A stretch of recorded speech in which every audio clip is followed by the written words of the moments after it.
When you think about university, it's not just about the classes and the books, right? A huge part of the whole journey is building your social life.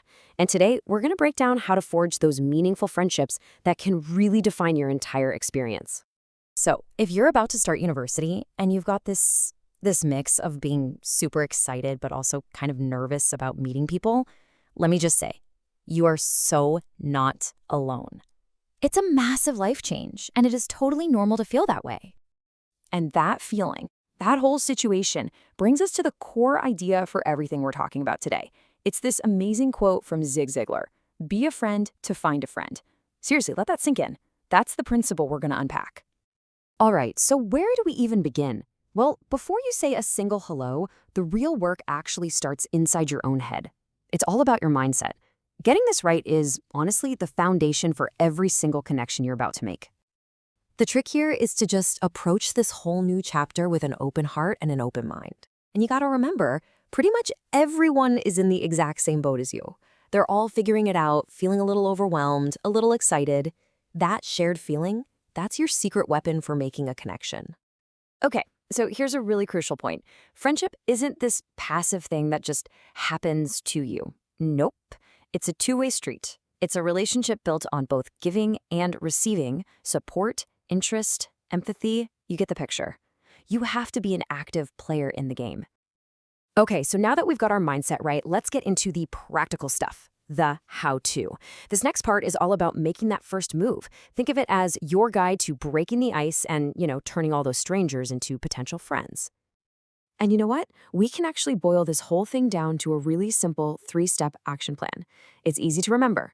First, you initiate conversations, then you share experiences, and finally, you join campus activities. Let's break each of those down. All right, step 1, initiating. Look, I know small talk can feel kind of scary, but please do not underestimate its power. A simple hello or asking someone a question about a class you're both in, that can be the tiny little spark that ignites a real friendship. It just shows you're open and you're interested.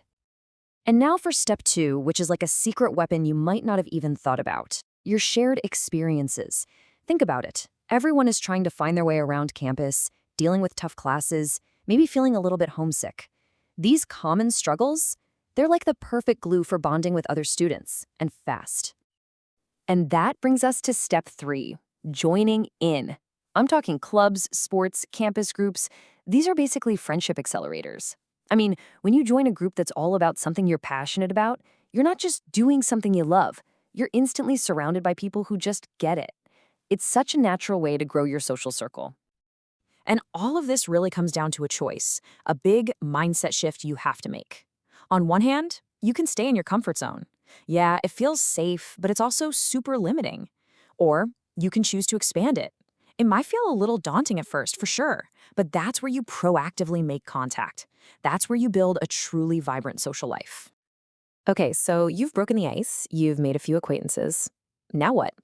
How do you take it from hi in the hallway to a real lasting friendship? Well, this next part is all about nurturing those initial sparks and fanning them into a flame. A huge, huge part of this is something called active listening. And there's a world of difference between just waiting for your turn to talk and actually truly focusing on what the other person is saying. When you really listen, you make people feel seen and valued. That's what builds the trust that real friendships are made of.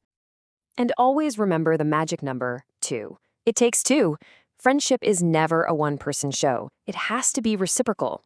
Whether you're celebrating an A on a tough exam or feeling down about being away from home, your friends become your support system.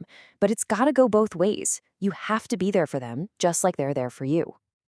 And one of the best things about university is the sheer diversity of people you'll meet. It's so important to embrace that. Making friends with people from different backgrounds and cultures doesn't just make your social circle more interesting. It literally expands your own worldview. It makes the whole experience richer for everyone. So, as we start to wrap this up, I want to leave you with a really powerful way to think about all of this. Let's imagine your university experience as a beautiful, intricate tapestry. So, here it is, your friendship toolkit. Let's do a quick recap. You start with an open mind. You're proactive, remember? Initiate, share, join. You nurture those connections with active listening and mutual support. You embrace diversity, and maybe the most important one, you get a little bit uncomfortable and step out of your comfort zone. Because at the end of the day, that's what this whole thing is about. Every new person you meet, every conversation, every shared laugh or late-night study session, those are the vibrant threads. And piece by piece, you're weaving them together to create this masterpiece of memories and growth, your own unique university story. So, I'll leave you with just one question, and it's a personal one. As you step out there, ready to start this new chapter, who will be the first thread you choose to weave into your tapestry?